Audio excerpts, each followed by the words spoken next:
There is a moment in every life when a person realizes that the face they show the world and the person they have become are no longer the same thing.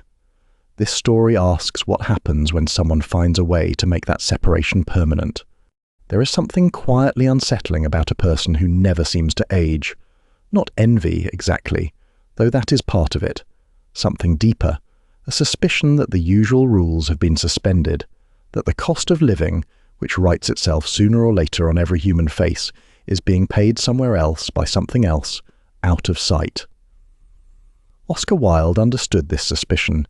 He understood that beauty is a kind of power, and that power without consequence is the oldest and most dangerous fantasy there is.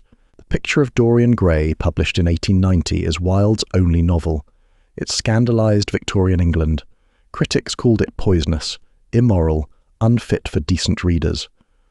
Wilde characteristically responded that there was no such thing as a moral or immoral book, only well-written or badly written ones.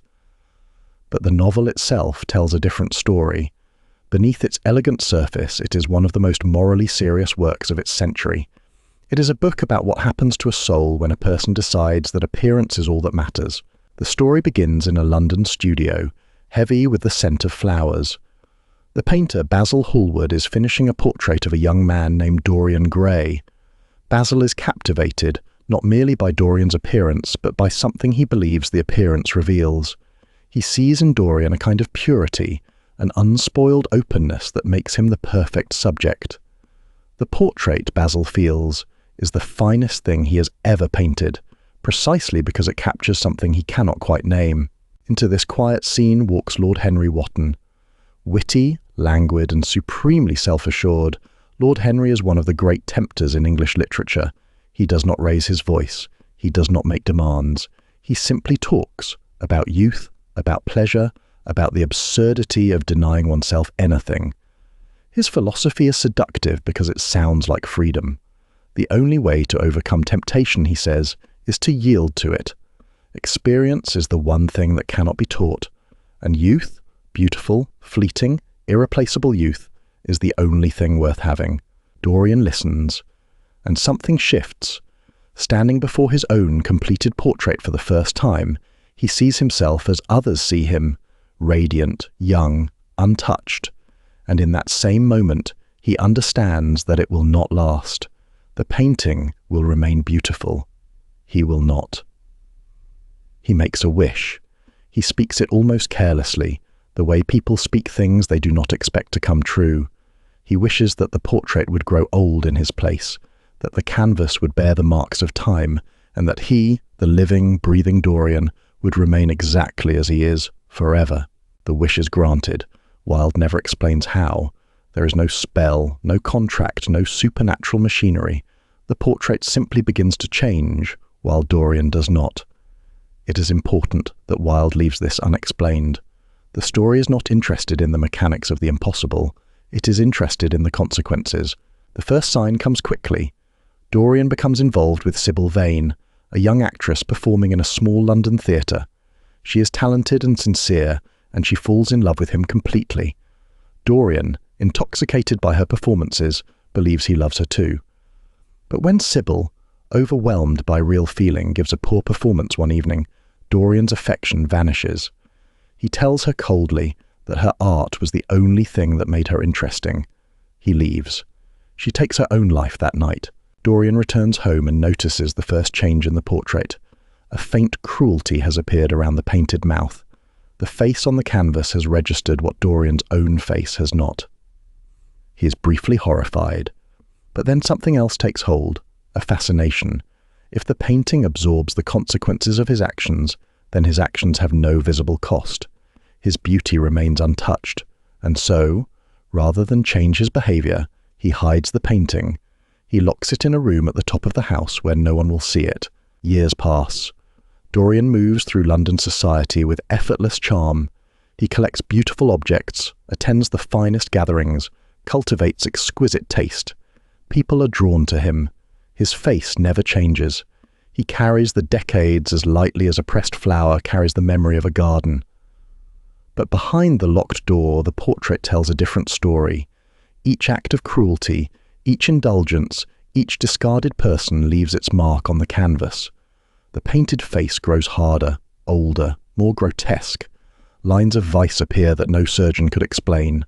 The eyes darken, the mouth twists. Wilde is careful never to catalogue Dorian's sins in detail.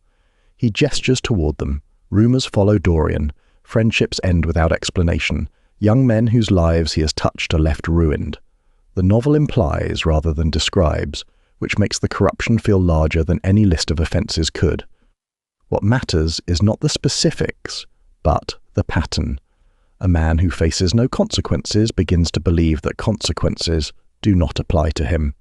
And a man who believes that will do almost anything. Basil Hallward, the painter who adored Dorian and who created the portrait in the first place, eventually confronts him. He has heard the rumours. He cannot reconcile the beautiful young man he once knew with the stories now circulating through London. He begs Dorian to tell him the truth. Dorian's response is to show him the painting. He takes Basil upstairs, unlocks the door, and pulls back the curtain. What Basil sees is so terrible that he recoils. The face on the canvas has become a record of everything Dorian has hidden, and then Dorian kills him. The act is sudden, described with a restraint that makes it more shocking.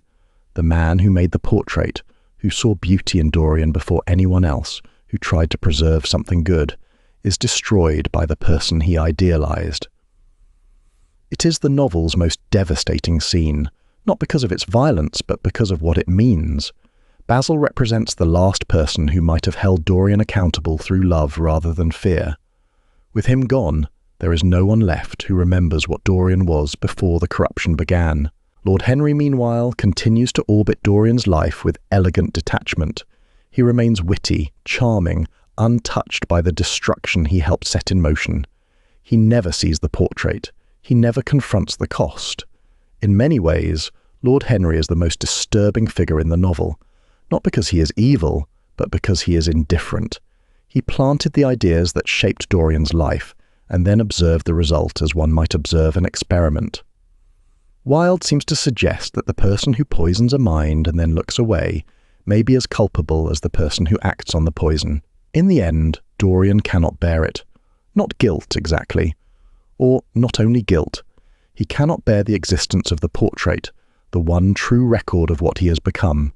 As long as it exists, there is evidence. There is a witness that cannot be charmed, bribed, or silenced. He takes a knife and drives it into the canvas. The servants hear a cry and force their way into the locked room. On the floor they find a dead man, aged beyond recognition, withered and loathsome. On the wall hangs a portrait of extraordinary beauty, a young man in the full splendor of his youth, untouched, radiant. The portrait has restored itself. Dorian has not. The separation he maintained for decades collapses in a single moment. The face he hid from the world has become his own. Wilde's ending is precise. You cannot destroy your conscience without destroying yourself. The knife that pierces the painting pierces the man. They were always the same thing. Oscar Wilde published this novel at the height of Victorian propriety, when reputation was everything and the management of appearance was a civic duty. His readers were scandalized because they recognized something in the story they preferred not to acknowledge. The desire to be seen as beautiful, as young, as unblemished, and the fear of what lies behind that desire did not belong only to Dorian Gray. It belongs, if anything, more to us. We live in a world that Wilde could barely have imagined, a world of curated profiles and filtered photographs, where the image a person presents can be polished to perfection while the private reality drifts further and further away. The portrait has moved from the attic to the screen. The locked room is no longer upstairs. It is everywhere and nowhere. Dorian's wish was not extraordinary. It is the wish of anyone who has ever wanted to be admired without being known, to be seen without being understood, to move through the world collecting approval and leaving no mark.